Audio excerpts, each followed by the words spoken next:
বেটা কিটা লগত আইতাকে নাচে আইতাকে গান গাই দিছে বেটা দুইটাই নাচি আছে এই নাচ নাচ নাচ নাচ আদি নাচ আন্টি বেটা বেছি জানিছে হিয়া প্ৰাইজ পাব দে বেটা জলদি নাচ পাহাৰ বগাই বগাই জানৈ কপৌ ফুল মই আনি দিম নাচা জানৈ কপৌ ফুল মই নলওঁ বুলি নকবা দে নাচা গকুল বৰা ধানৰ জানৈ চিৰা খুন্দি আনি দিম জানৈ চিৰা খুন্দি আনি দিম নাচা জানৈ নেখাওঁ বুলি নকবা দে হেইয়া হেইয়া হেইয়া হেইয়া হেই আৰু বিহু মাৰিবি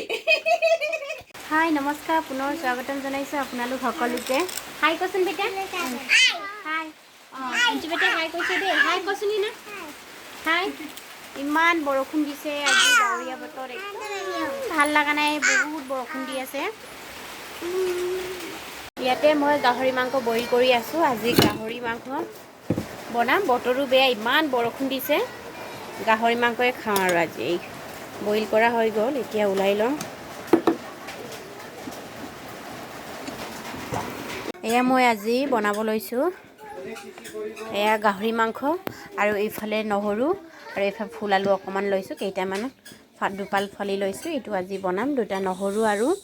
মেইন ফ্লেভাৰটো হৈছে আজি নহৰুৰ লগত গাহৰি মাংস বনাম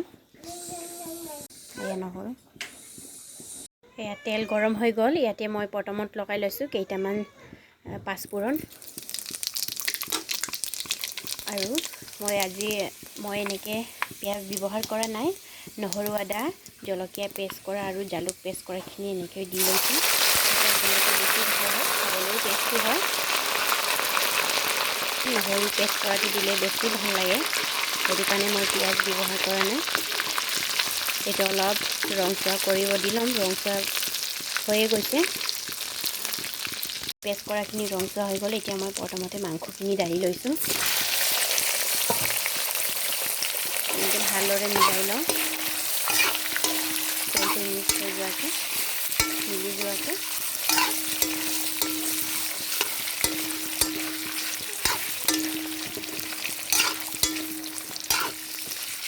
এতিয়া ইয়াত কেইটামান মছলা দি লওঁ আৰু এইফালে মই মছলাখিনি দি ল'লোঁ জলকীয়া গুড়ি আৰু ধনিয়া গুড়ি গৰম মছলা আৰু মিট মছলা হালধি নিমখ আৰু ইয়াতে আৰু দিছোঁ মই ইয়াত নহৰু জলকীয়া গোলমৰিচ পেষ্ট কৰাটো দি লৈছোঁ এতিয়া ভালদৰে মিক্স কৰি লওঁ এনেকৈ মাংসটো বেছি তেল হোৱাৰ কাৰণে বেছিকৈ তেল ওলাই গৈছে তেল মাংস হয় এনেকৈ ধুনীয়াকৈ নহৰুৰ লগত বনাম আজি এনেকৈ বনাই খালে বিৰাট টেষ্টি হয় বহুত আগতো এনেকৈ খাইছোঁ মোৰ ষ্টাইলত আজি মই এনেকৈ বনাইছোঁ পিঁয়াজ নিদিয়াকৈ এতিয়া অলপ ঢাকি মেলি এইটো সিজিব দি ল'ম অলৰেডি বইল কৰাই আছে বেছি টাইম নাভাজোঁ এইটো মাংসখিনি সিজি গ'ল ধুনীয়াকৈ এতিয়া মই প্ৰথমত ঢালি লৈছোঁ আকৌ এয়া ফুল আলু মিডিয়াম চাইজৰ দুফাল কৰি লৈছোঁ দুফালকৈ নহৰুটো এনেই কুমলীয়া নহৰু হয় এতিয়া ছিজন হয় নহৰুৰ ছিজন সেইটো কাৰণে কুমলীয়া হৈ আছে বেছি বুঢ়া হোৱা নাই সেইটো কাৰণে বেছি সিজি যাব অলপ পিছত কিনি আলুটো অকণমান সিজিব দি ল'ম তাৰপিছত নহৰুখিনি দি দিম এতিয়া এইটো ঢাকি মেলি অলপ সিজিব দি ল'ম চাল তেলখিনি বিৰিঙি উঠি গ'ল ইমান ধুনীয়াকৈ উঠলি আছে আলুখিনি সিজি গ'ল আলুখিনি সিজি গৈছে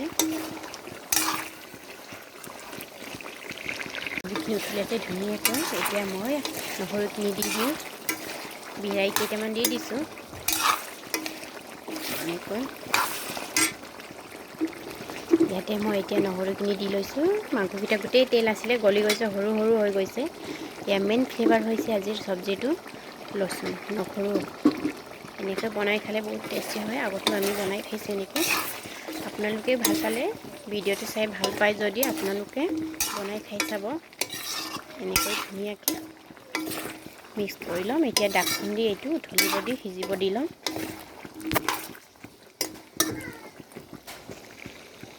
চব্জি হৈ গ'ল আমাৰ ধুনীয়াকৈ